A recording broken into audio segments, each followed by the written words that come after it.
Muy buenos días, son las 6 de la mañana de este jueves 17 de noviembre de 2016. Esta es la hora de la verdad y estos temas y asuntos que trataremos con ustedes en las próximas horas. Tenemos que declararles con toda humildad que nos sentimos desbordados. Son tantas las noticias, los temas urgentes, gravísimos, que se nos vinieron encima, que el pobre periodista se tiene que declarar en derrota. Es imposible seleccionar qué es lo más importante, qué es lo más urgente de tantas cosas que tenemos entre manos. Hoy se somete el presidente Santos a exámenes en Baltimore. Seguramente no pueden decir cosa distinta de lo que dijeron los médicos de la Fundación Santa Fe.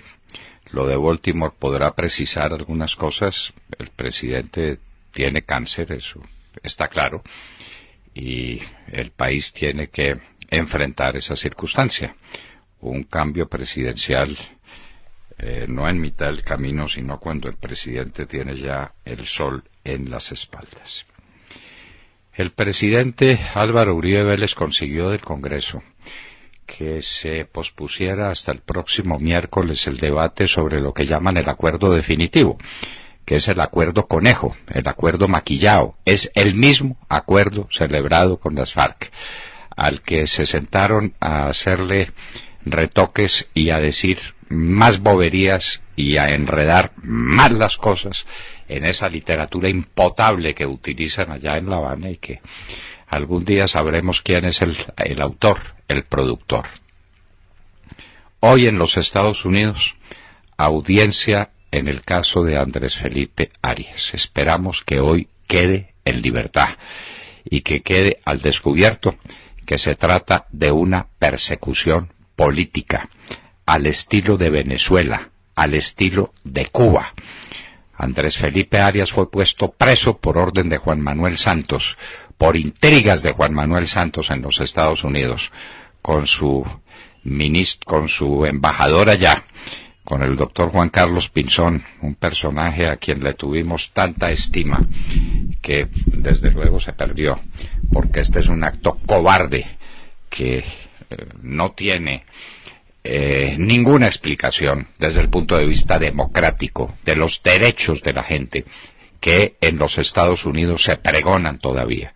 Es el país del refugio, es el país de la libertad, es el país de los inmigrantes.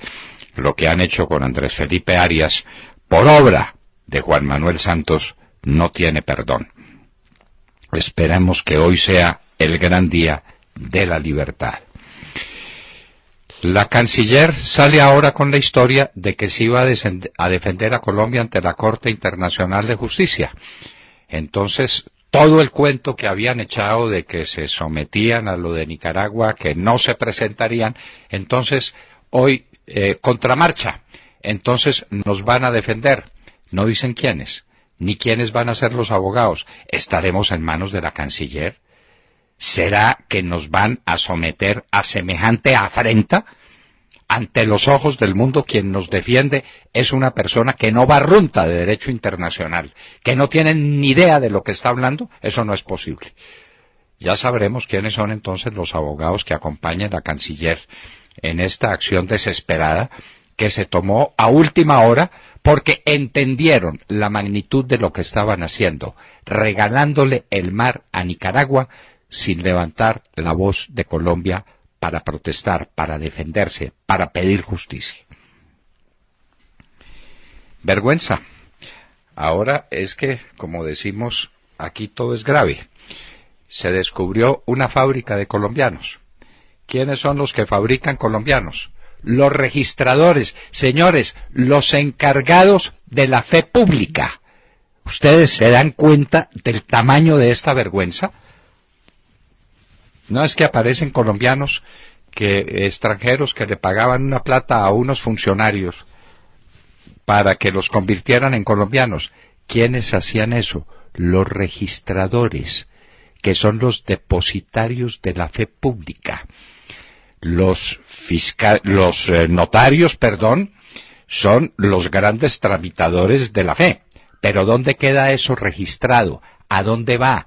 ¿Dónde está el depósito de nuestra fe pública en los registradores? Y esos son los que fabrican colombianos. ¿Habrá mayor vergüenza? ¿Habrá mayor vergüenza? A ver, el ilustre superintendente de notariado y registro le debe una explicación al país. Esto ocurriría mientras tenía que batirse como un león en La Guajira para que no se acabaran de robar ese departamento. No, pobre país. Y entonces ahora tenemos otra noticia, y es que en plena construcción se cae también el estadio de Montería. Ya se había caído el de Neiva, y no pasa nada porque aquí no pasa nada. Una partida de sinvergüenzas robándose la plata del país y arriesgando la vida de la gente, por Dios. Es que estuvimos muy de buenas. Lo de Montería se cayó unos minutos antes de que entraran los trabajadores a continuar su tarea. Hemos podido tener un mundo de muertos, o si estuviera ocurrido ya con el estadio lleno. Pero por favor, esto es un crimen, un crimen. Ah, no, pero aquí no pasa nada, porque todo es la plata de la mermelada, porque todo es la corrupción. Este es un país corrompido hasta los tuétanos. Esa es la única obra que puede quedar visible de Juan Manuel Santos. Esto de las doble calzadas, eso es paja, eso es mentira. Eso es la continuación de una obra que dejó empezada y en marcha el presidente Álvaro Uribe Vélez con su excelente ministro de Transporte, con Andrés Uriel Gallego. Lo único nuevo que hay en Colombia es la corrupción a estos niveles, que es así, no la habíamos conocido. En Venezuela, la oposición enfrenta a Maduro, pero pues ya en una circunstancia extrema. Ya les avisaron que quedaban prohibidas las manifestaciones, que quedaba prohibido hacerle juicio a Maduro. Ya es el anuncio del paredón. Lo que viene es la bala. ¿Y quién fue el que obstaculizó el proceso que traía Venezuela en busca de una solución pacífica pero enérgica a su problema? El Papa Francisco. El Papa Francisco, que ya tiene inclusive buen problemita con los cardenales, con un grupo de cardenales. El Papa Francisco, que se dedicó a la política. Se le olvidó el Evangelio y se dedicó a hacer política en Cuba, en Colombia con Timochenko, en Venezuela con Maduro. Dios nos tenga de su mano. Electricaribe. Otro problema de una magnitud gigantesca. Hablaremos con el senador Jaime Amín sobre el particular. Ahora dicen que, ¿quién ha dicho que va a haber nuevo concesionario de la distribución de energía en el Caribe? Es decir, ¿quién reemplace a Electricaribe? ¿Quién ha dicho eso? No, solamente que el gobierno lo intervino, que sacó a patadas al gerente, que sacó a patadas a los funcionarios de Electricaribe, que puso los suyos propios, que nombró gerente, que nombró interventor, y ahora, asustados. ¿Asustados con qué? ¿Con la reacción de España? ¿Asustados con la magnitud del problema? Este definitivamente es el gobierno más inepto que ha habido sobre la faz de la tierra. Se va ExxonMobil de Colombia, compra Copec sus activos. La venida de Copec, pues una firma importantísima de Chile, maravilloso. La ida de ExxonMobil. Tenemos mucho que preguntar. ExxonMobil se va de Colombia, lo que eso significa. Nacimos con el óvalo eso. Así nacimos. El desarrollo de una empresa que fue símbolo de los combustibles en Colombia. Se van.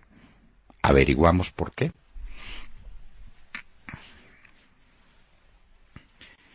Cae demanda de energía en octubre. Para industria y comercio cayó 4.4%.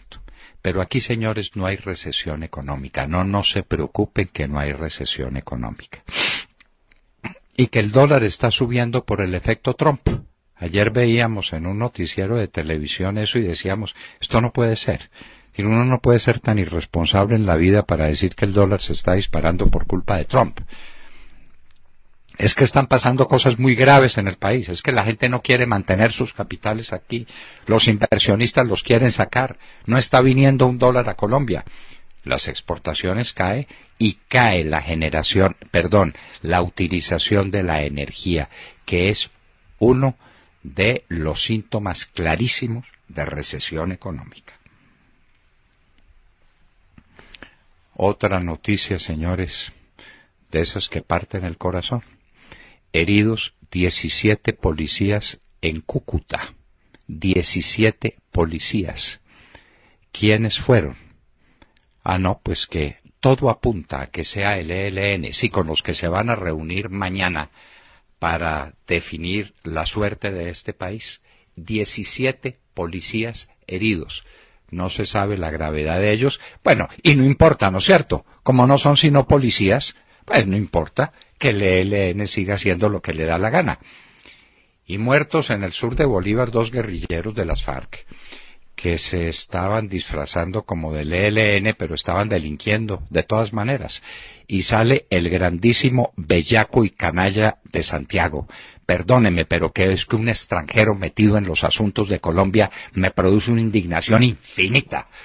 Puede ser que a Álvaro Leiva y a los Roy Barreras eso les parece normal. A mí me parece agresivo.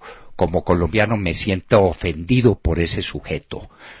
No estoy de acuerdo con nada de lo que está pasando en los acuerdos de paz, pero la intromisión de este extranjero, de este sujeto que viene a sacarnos de la selva con espejos a esta hora, eso es absolutamente intolerable. Sale a decir que ese es un delito de guerra. Entonces, a los soldados de Colombia y a los oficiales que cumpliendo su tarea dieron de baja a un par de bandidos de las FARC, ahora les van a hacer tribunal de guerra por cuenta de Enrique Santiago.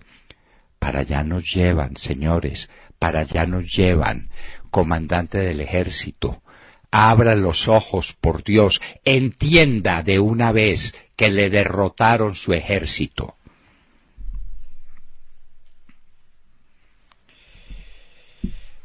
Habrá en Medellín primero y en Bogotá después un plantón para exigir la libertad de Luis Alfredo Ramos. 3 años, 3 meses de detención preventiva porque es un sujeto peligroso para la sociedad colombiana. Yo digo es altamente peligroso. El mejor alcalde que tuvo Medellín, el mejor gobernador que tuvo Antioquia, el mejor presidente que tuvo, por lo menos en muchos años, el Congreso de la República. Candidato que iba a ser de excepción a la presidencia de la República. Altamente peligroso. La Corte Suprema tiene razón. A un sujeto así hay que meterlo en un calabozo. 3 años y 3 meses preso, uno de los hombres más ilustres de Colombia, cuya hoja de vida es limpia, absolutamente limpia y transparente, como medida precautelativa porque es peligroso para la sociedad. Y dicen que aquí no hay presos políticos. Luis Alfredo Ramos es el primero y se hará un plantón en Medellín para protestar por esto que es una afrenta a Luis Alfredo Ramos, al departamento de Antioquia, al país entero. La nueva denuncia de Gustavo Rugeles en las 2 orillas. Esto pues solo sería suficiente para tener un país en vilo. Gustavo Rugeles cuenta en las 2 orillas exactamente cómo fue el proceso del hacker y cómo entre Juan Manuel Santos y el almirante Chandía se inventaron este proceso para ganarse las elecciones. Nada menos que eso, nada menos que eso. El cuento del hacker Sepúlveda no tenía otro objetivo que el de perseguir, desmantelar, destruir la campaña victoriosa de Oscar Iván Zuluaga para elegirnos de presidente a Juan Manuel Santos. Todo lo que está pasando con este sujeto, toda la destrucción del país, nace de ahí, de la historia del hacker. La narración de Gustavo Rugeles, que está en las 2 orillas, es uno de los documentos más dramáticos que se han producido en mucho tiempo. Incendio en Lima, nada menos que en el barrio de Miraflores, que es como decir el Chico acá para buscarle alguna similitud. Frente al Hotel Marriott, donde se hospedarán líderes de APEC, de la Alianza para el Pacífico, entre ellos Barack Obama, pero ya salieron a decir que no era un atentado, simple coincidencia. Nuevos ataques sobre Alepo, la martirizada ciudad de Siria, donde están tal vez los restos de la resistencia contra Bashar al-Assad, que va a ser destruida. En esos nuevos bombardeos han muerto 46 personas y hay más de 100 heridos. El presidente Obama visita a la primera ministra Angela Merkel en Berlín, su última visita oficial. Atentado en Kabul, la capital de Afganistán, contra unidad de seguridad de las fuerzas de ese país. Era una unidad de seguridad encargada de la protección de altos funcionarios. 4 muertos, 11 heridos. Justin Trudeau es el primer ministro canadiense, visita a La Habana. Lo hace, y esto lo destacan, y uno se queda pasmado de que lo puedan destacar. Su padre también fue primer ministro de Canadá, Pierre Trudeau, y visitó a los Castro hace 40 años. Y su hijo está muy orgulloso de esa democracia de los Castro. 40 años después viene su hijo a La Habana a encontrar exactamente lo mismo, solo que un país más empobrecido, más envilecido, más destruido por el comunismo. ¡Qué maravilla lo de este señor Trudeau! Asesinado por las FARC, Don Ye, porque no se quería acoger al proceso de paz en Tumaco. Don Ye dijo que no se sometía y entonces lo mataron. Así por las buenas, todos, ¿no es cierto? Así por las buenas, doctor de la calle, mire usted pues esta unanimidad de las FARC, esto es una maravilla, al que se salga de la fila le pegan un tiro, pero esto es la paz que usted y Jaramillo y Santos nos están dejando. Y hoy en la historia vamos a recordar al primero de los emperadores del Bajo Imperio en Roma. Se acabó la Roma imperial, viene la Roma del Bajo Imperio de la decadencia, con un soldado de fortuna, con un hombre muy inteligente, muy capaz, gran militar, y un hombre sin reatos de conciencia y de una capacidad para utilizar la espada, asesinando gente descomunal. Diocleciano, el último de los emperadores o el primero del Bajo Imperio, como ustedes quieran. De todo esto y de mucho más hablaremos con ustedes en las próximas horas en la Hora de la Verdad. Muy buenos días a todos. Bueno, lo dijo el presidente Juan Manuel Santos en Washington y no se sonrojó. Dijo, estas fueron sus palabras textuales: estoy comprometido en mantener la paz, llevar este acuerdo por el Congreso y lograr que se implemente a la mayor brevedad. En otras palabras, está comprometido con el cuestionable Premio Nobel de Paz que recibirá en una ceremonia a finales del próximo mes, y en su afán con llegar con algo, además de las buenas intenciones, se va a saltar a la torera la voluntad del pueblo colombiano cuando se expresó en las urnas en el plebiscito y dijo que no a los acuerdos, y va a meter este nuevo acuerdo hecho a las carreras vía Congreso. Eso es lo que va a hacer. Lo dijo en Washington durante la ceremonia de premiación por su liderazgo en América Latina, y a pesar de sus deplorables niveles de popularidad en el país, el presidente Juan Manuel Santos continúa con esa estrategia bastante cuestionable, ¿no?, de hacer anuncios espectaculares desde el exterior y buscar la bendición de otros países. Lo cierto es que no lo tiene fácil.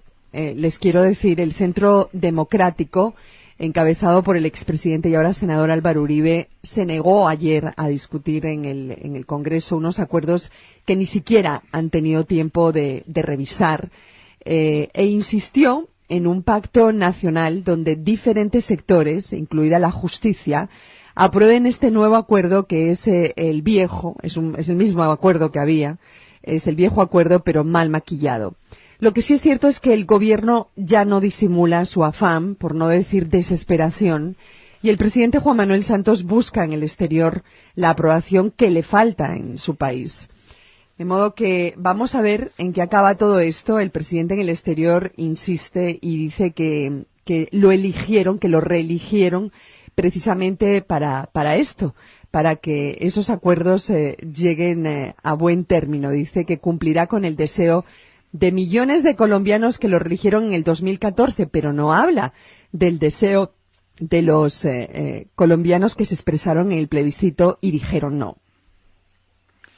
Bueno, Montserrat, pero usted sabe ante quién habló el presidente Santos, ¿no? Ante una ONG que denunció la periodista Leo Fowler como una ONG de un entramado de intereses entre Santos y unas personas de su entorno aquí en Colombia. De manera que se va para allá a hacerse festejar por una ONG de amigos colombianos, ¿no? De enmermelados de él, de paniaguados de él. Para eso se va a recibir ese premio. Pero Montserrat, no dijo usted, pero yo le agrego a sus muy excelentes reflexiones, que Santos ya le cerró la vía a un nuevo plebiscito, cerró la vía, claro, a cualquiera otra fórmula de refrendación, ya se quitó la careta. Esto además, es con el Congreso. Esto es con el Congreso. Por ahí dicen incluso desde su partido que demos gracias que por lo menos pasa por el Congreso, que ni siquiera el presidente está obligado a hacer eso. Lo han dicho y lo repiten constantemente, que él es muy generoso haciendo eso. No, es generosísimo, porque él es el dictador, porque él es el Diocleciano del régimen, es Juan Manuel Santos. Ay, Dios mío bendito, qué horror, pero tiene todavía arrestos en estas circunstancias en las que está para ir a semejante patraña. Ya espere que en al oído le vamos a pedir a Ademar Córdoba que nos cuente quién es este think tank que condecoró, exaltó, ensalzó a Juan Manuel Santos ayer en Washington. ¿A quién le pertenece y quiénes son los que ponen la plata y cuál es el tamaño de esta patraña en expresiones y palabras de esa gran periodista que es Lía Fowler? William Calderón. Doctor Londoño, buenos días Colombia. Gracias por invitarnos a sus hogares y a sus vehículos. Hoy es jueves 17 de noviembre del año 16. Son las 6:30 de la mañana. El exdirector del CTI, Julián Quintana, destapó las cartas del sucio juego del póker electoral colombiano que preside el sátrapa, el comandante Santiago, en compañía de sus camaradas apostados en La Habana. Quintana dijo: radicaré ante la Fiscalía colombiana denuncia contra Echandía. Voy con todas las pruebas. No me dejo amilanar. Diré la verdad como se debe. Y continúa Quintana con una espantosa premonición. Espero que no me pase lo mismo que al testigo del montaje del almirante Arango Bachi, a Jaime Pérez Charri. Lo mataron días antes de declarar, y como para que no nos quepa ninguna duda, escribió sobre el mármol virtual de nuestra historia a manera de epitafio: si me pasa algo a mí o a mi familia, hago responsable al almirante Echandía. He recibido presiones de sus subalternos. Doctor Londoño, ¿cómo así? ¿Se le robaron así pues en todas las elecciones a Oscar Iván Zuluaga? No sabía, William, no sabía. ¿Y el sátrapa ahí? O preguntémosle a Gustavo Rugeles. Tenía alguna duda. Ya recomendé el escrito de Rugeles. Sí, señor. Un escrito memorable y dramático, donde está paso a paso, minuto a minuto, lo que aconteció en la campaña de Oscar Iván Zuluaga. Cómo le invadieron, cómo le infiltraron, cómo prepararon todo esto, y cómo Santos preguntaba cómo va el asunto, en qué va eso. Uy, Dios mío, qué miedo. Muy bien. Entonces, qué miedo. Gustavo Rugeles, que también se ponga una lápida, porque esto está muy grave. Qué miedo de esa policía secreta. Qué miedo. Eso es la Gestapo, eso es la KGB, esas son todas las policías secretas de los regímenes despóticos. La policía secreta de Castro, la policía secreta de Maduro. Eso es la policía secreta. Por eso alguien dijo que es tan sucia la inteligencia que hay que nombrar de directores de inteligencia a los hombres más limpios, que no fue eso precisamente lo que hizo Juan Manuel Santos, ¿no? Cada uno nombra la persona que le conviene. Claro, todos tienen su propia chanda, su propia echandía.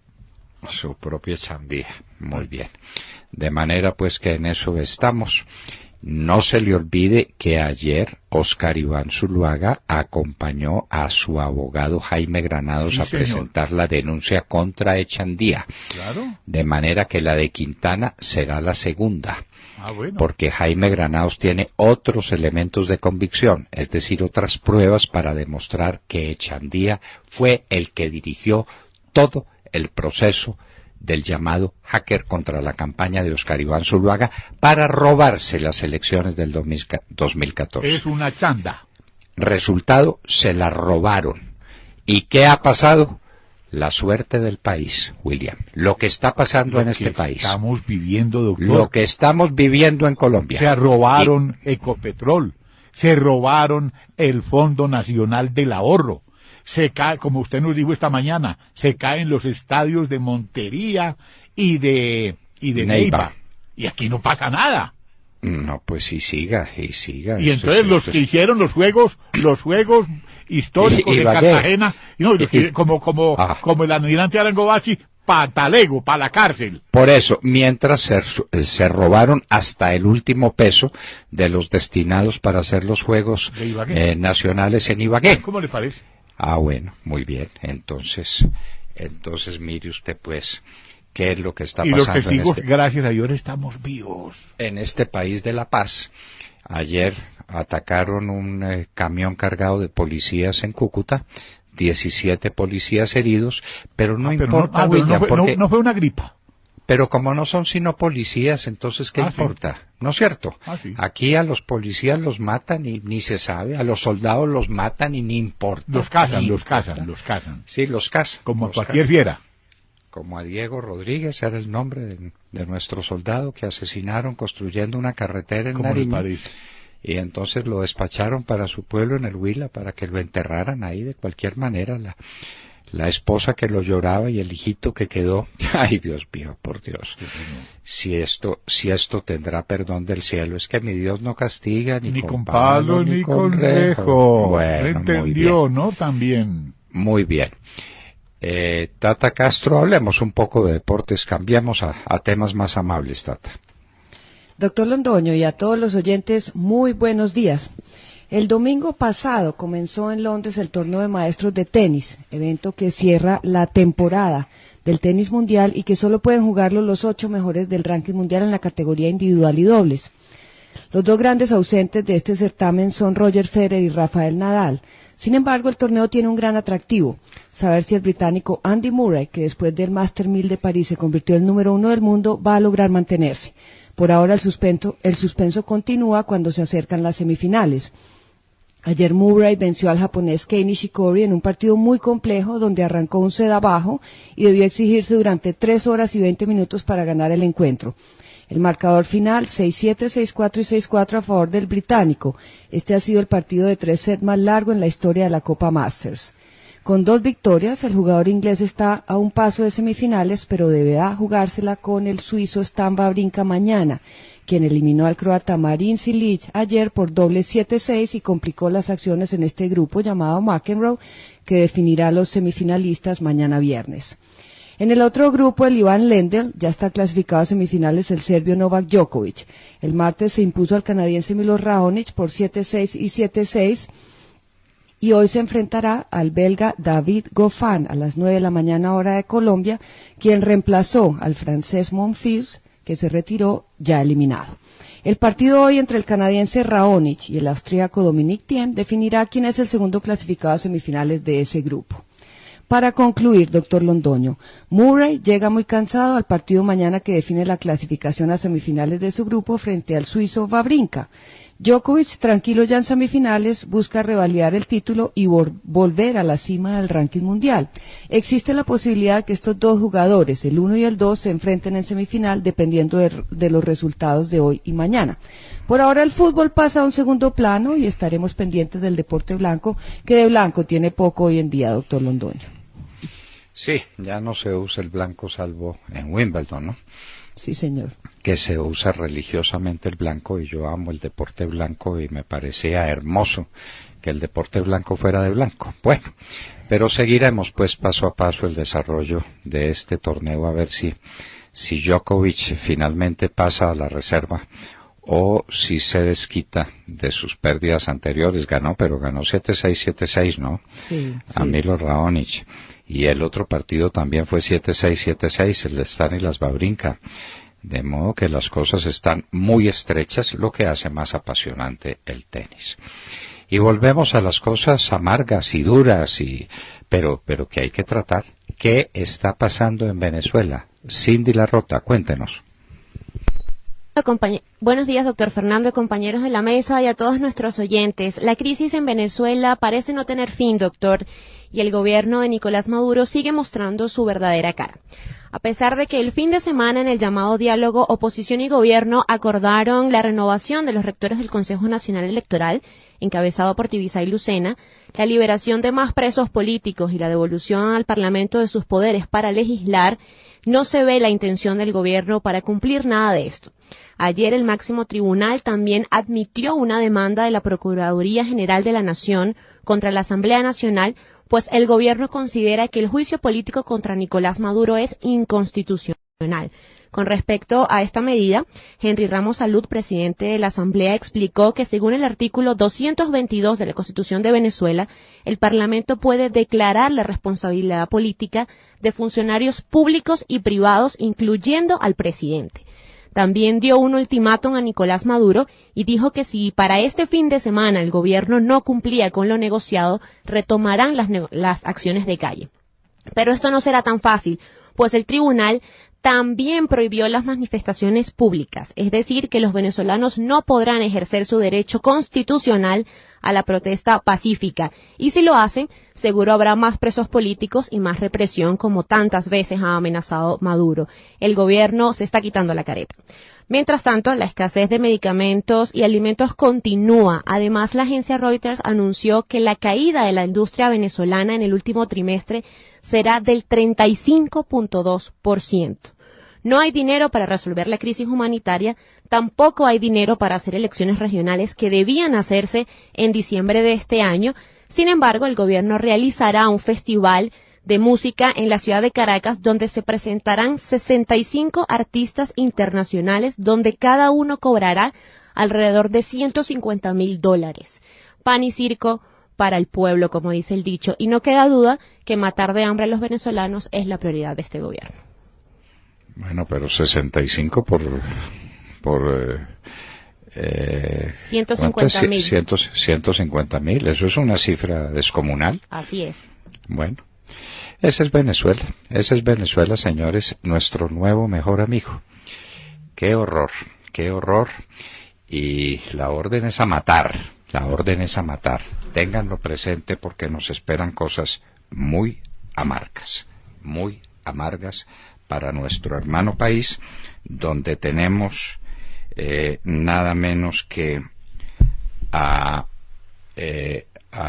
nuevo mejor amigo imponiendo su ley, y su ley es de los calabozos o de la muerte. No se le olvide que en esas manifestaciones, o el cierre de esas manifestaciones, siempre es de unos cuantos muertos. ¿Qué le vamos a hacer? Y en un minuto estaríamos con María Fernanda Cabal, representante a la Cámara por el Centro Democrático. Tenemos cosas demasiado importantes que hablar con María Fernanda Cabal para que las dañemos haciéndoles a ustedes una introducción. Lo que viene es una bomba atómica, ya lo verán.